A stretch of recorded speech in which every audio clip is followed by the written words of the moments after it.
জনগণের রাজনীতি কি আপনারাই করেন নাকি যে প্রধান প্রধান শব্দটি নিয়ে অবশ্য রবিউল আলমের আপত্তি আছে যে প্রধান দুইটি পক্ষ এবং জি একটা পাবলিক পারসেপশন হয়। পাবলিক পারসেপশনকে যে দলগুলোর সংসদের সিট বেশি থাকে, যে দলের জনসমর্থন বেশি থাকে বলে মনে করে, যে দলের মিছিল সমাবেশগুলো বড় হয়, মানুষ তাদেরকে বড় দল বলে। ফলে এই দিক থেকে একটা পাবলিক পারসেপশন আছে। আর যদি আপনি যুক্তির টেবিলে বসি, যেমন এখন রবিউল ভাইয়ের আমি এখানে বসছি, এখানে কিন্তু আমরা দুইজনে যুক্তি করছি, এখানে কিন্তু বড় ছোট প্রশ্ন না, এখানে হচ্ছে যে যুক্তিটা আমরা করছি কিনা এবং এই যুক্তিটা জনগণের সামনে উপস্থাপন করছি আপনাদের টিভি চ্যানেলের মাধ্যমে। এখন দুইটা বিষয় খুব গুরুত্বপূর্ণ হয়ে দাঁড়িয়েছে। বাংলাদেশের সমাজতান্ত্রিক দল বাসদের পক্ষ থেকে পিআর পদ্ধতি নিয়ে আমরা কিন্তু 2014 সালেই নির্বাচন কমিশনের কাছে চিঠি দিয়েছিলাম এবং আমরা দেখিয়েছিলাম যে কীভাবে পিআর পদ্ধতিটা কাজ করতে পারে। কিন্তু এবার যখন ইয়েটা হলো, কি বলে আপনার জাতীয় ঐক্যমত্য কমিশন হলো, সেখানে এজেন্ডার মধ্যে পিআরটা ছিল না বলে আমরা এই আলোচনাটা তুলি নাই। কিন্তু আমরাও মনে করি যে একটা পার্লামেন্টে যদি রিপ্রেজেন্টেশনটা প্রপার হতে হয় তাহলে প্রপোর্শনেট রিপ্রেজেন্টেশন হলেই ভালো হয়। এটা হলো আমাদের দলের পজিশন। আবার আরেকটা জিনিস খেয়াল করার মতো যে উচ্চকক্ষ নিয়ে যখন বিতর্কটা উঠেছে, আমরা আবার আমাদের দলের পক্ষ থেকে ওইখানে নোট অফ ডিসেন্ট দিয়ে রেখেছি যে আমরা ঠিক পক্ষটাকে প্রয়োজনীয় মনে করি না। এটা মনে করি এটা অনর্থক ব্যয় বৃদ্ধি করা হবে, এটা পার্লামেন্টারি এক্সপেন্ডিচারটা বাড়িয়ে তুলবে কিছু মানুষের অ্যাকোমোডেশন। ফলে উচ্চকক্ষে পিআর হবে নাকি ডাইরেক্ট ইলেকশন হবে সে বিষয়ে আমরা কথা, যেহেতু ওইটা আমরা অ্যাকসেপ্ট করি। তো এটা হচ্ছে আমাদের পজিশন, একটা হলো আমাদের পজিশন। আর আরেকটা হলো এইটা না হলে আমি নির্বাচন করতেই দেব না, সেটা হচ্ছে আরেকটা পজিশন।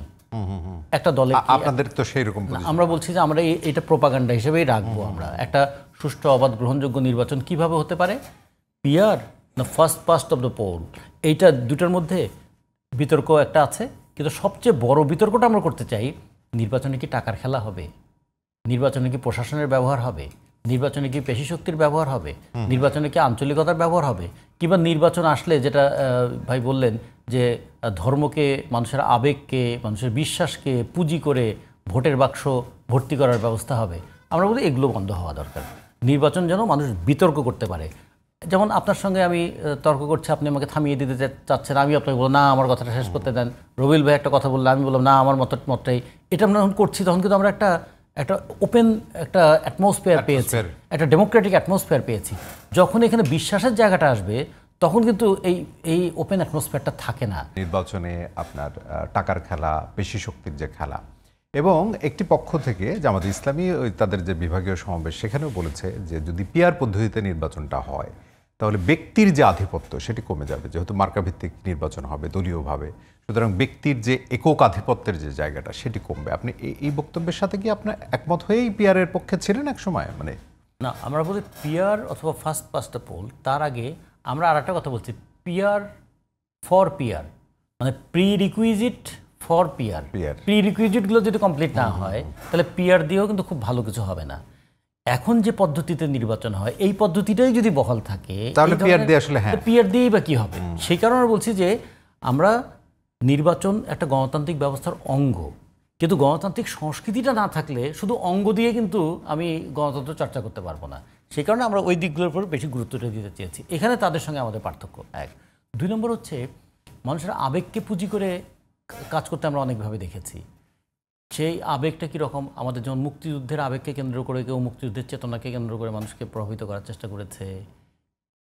মানুষের প্রতি দায় কী, মুক্তিযুদ্ধের সঠিক আকাঙ্ক্ষাটা কী ছিল, সেই বিতর্কটাই করা যায়নি। বিতর্ক করলেই তাকে অন্য একটা ট্যাগ দিয়ে দেওয়া হতো। ঠিক তেমনি এখন জুলাইয়ের চেতনা নিয়েও মানুষের আবেগ আছে, সেটা নিয়েও একটা হচ্ছে। জুলাইয়ের চেতনাটা কী ছিল? বৈষম্যের বিরুদ্ধে। তাহলে কত ধরনের বৈষম্য আছে সেগুলো দূর করার ব্যাপারে আপনাদের কি উদ্যোগ থাকবে না? তো সেটা যদি প্রশ্ন করি তাহলে এই পরাজিতদের দোসর হয়ে গেছে। আচ্ছা, তারপরে যদি বলি এখন ধর্মীয় আবেগ নিয়ে তো অনেকগুলো রাজনৈতিক দল তারা কাজ করছে এবং একজন আরেকজনকে কে কাকে সঠিক বলবেন এই নিয়েও তো বিতর্ক আছে না? আমরা সেই বিতর্কে ঢুকতে গেলে কিন্তু খুব বিপদ আছে। ফলে আমরা মনে করি কোনো ধরনের আবেগকে আমি রাজনীতির মাঠে ব্যবহার করতে দিতে চাই না, আমরা করতে দিতে চাই না। আমরা মনে করি রাজনীতি যখন তর্ক করব আপনি যেন আপনার সমস্ত যুক্তিটা করতে পারেন, আমরাও যেন আমাদের সমস্ত যুক্তিটা করতে পারি। আমার যুক্তি যদি ভুল হয়, আমাদের দলের যুক্তিটা যদি গ্রহণযোগ্য না হয়, মানুষ ভোট দেবে না। কিন্তু আমি যুক্তি করার জন্য আমি কতলযোগ্য হয়ে যাব, যুক্তি করার জন্য আমি হত্যাযোগ্য হয়ে যাব, যোগ্য এইরকম যে পরিস্থিতি। রতন ভাই, একটা থিওরিটিক্যাল আলোচনা বড় করে আমরা করতে চাই না, ছোট করে আপনার জায়গা থেকে একটু শুনতে চাই যে রাজনীতিতে পুরনো ধারা হিসাবে যেটিকে বলা হয়, অর্থাৎ যেটি চলমান ছিল, আপনার কি মনে হয় নতুন শক্তির একটা উত্থানের জায়গা আছে কিনা? দক্ষিণপন্থীর কথা অনেকে বলছে। আমি বলতে চাচ্ছি যে মানুষের মনস্তত্ত্ব কি পরিবর্তন হয়েছে আপনার মনে হয়, যে গত 1 বছর তার আগের সময়ের চেয়ে? এবং যেটিকে আপনি বলছিলেন যে জনগণের বাইরে, মানে জনগণ কি এই তাদের যে কথা তার সাথে কি একমত হচ্ছে অধিকাংশ জনগণ, এরকম আপনার মনে হয়? এখন হচ্ছে কি, মানুষের মধ্যে একটা আশাবাদটা হতাশায় রূপান্তরিত হয়েছে। অভ্যুত্থানকে কেন্দ্র করে যে আশাটা তৈরি হয়েছিল, 1 বছরে তাৎপর্যপূর্ণ খুব পরিবর্তন না দেখে এর কিছুটা হতাশায় পর্যবেসিত। কিন্তু মানুষের আশা তো মরে না, মানুষ তো চায় একটু ভালোভাবে দেশটা চলুক, মানুষ তো চায় দেশে যেন আগের মতন পরিস্থিতিটা না হয়। তো তা যদি হতে হয় তাহলে মানুষের অন্তত একটা আকাঙ্ক্ষা এরকম তৈরি হয়েছে, আমরা একটু দেখে শুনে ভোট দিতে চাই, একটু যাচাই বাছাই করে ভোট দিতে চাই। এটা হলো, আমি বলবো, শিক্ষিত মধ্যবিত্তদের মধ্যে একটা বড় চাওয়া আছে, শ্রমজীবীদের মধ্যে আছে। তারা কি মনে করে, অভ্যুত্থানের আগেও আমাদের যেরকম ছিল, অভ্যুত্থানের পরেও দেখি সেই রকম, আমাদের তো ভাগ্যের কোনো পরিবর্তন হলো না ভাই। ফলে সেখানে তার মধ্যে একটা হতাশা আছে। আর এক দল আছে সুযোগ সন্ধানী, তারা প্রত্যেকটা ঘটনার মধ্যে থেকে সুযোগ নিতে চায়, সুবিধা নিতে চায়। ফলে আমি বলবো যে একদম গোটা দেশ একই রকমভাবে ভাবছে এরকম কিন্তু আমরা দেখি না। কিন্তু মানুষের মধ্যে একটা আকাঙ্ক্ষা তৈরি হয়েছে যে একটু পরিবর্তন হোক, একটু বেটার হোক, একটু জবাবদিহিমূলক জায়গায় যাক, মানুষকে যেন অবজ্ঞা না করে, মানুষকে যেন অপমান না করে। ক্ষমতায় থাকলে সব আমার, এবং ক্ষমতায় যারা নাই তারা সমস্ত দিক থেকে বঞ্চিত হবে, এই প্র্যাকটিসটা যেন না হয়। এইটাই আমরা মনে করি মানুষের মধ্যে একটা চাওয়া হিসেবে আছে। ফলে আগামী ইলেকশনে এটা একটা বিষয়। এবং শক্তির উত্থানের জায়গা থেকে আর একটা বিষয় যে দক্ষিণ পন্থার উত্থান, এটি জনাব মির্জা ফখরুল ইসলাম আলমগীর কিন্তু বলেছেন বারংবার। দক্ষিণ পন্থার একটা জিনিস, দক্ষিণ পন্থার উত্থানের কথা অনেকে ভাবছেন, কিন্তু আরেক দিক থেকে খেয়াল করে দেখুন তো, দক্ষিণ পন্থার উত্থান কিন্তু পৃথিবীর দেশে দেশেও হচ্ছে। তার ফলটা কি হচ্ছে? ইংল্যান্ডে কি বড় একটা মিছিল হয়েছে, খেয়াল করে দেখেছেন? সেই মিছিলটা কি?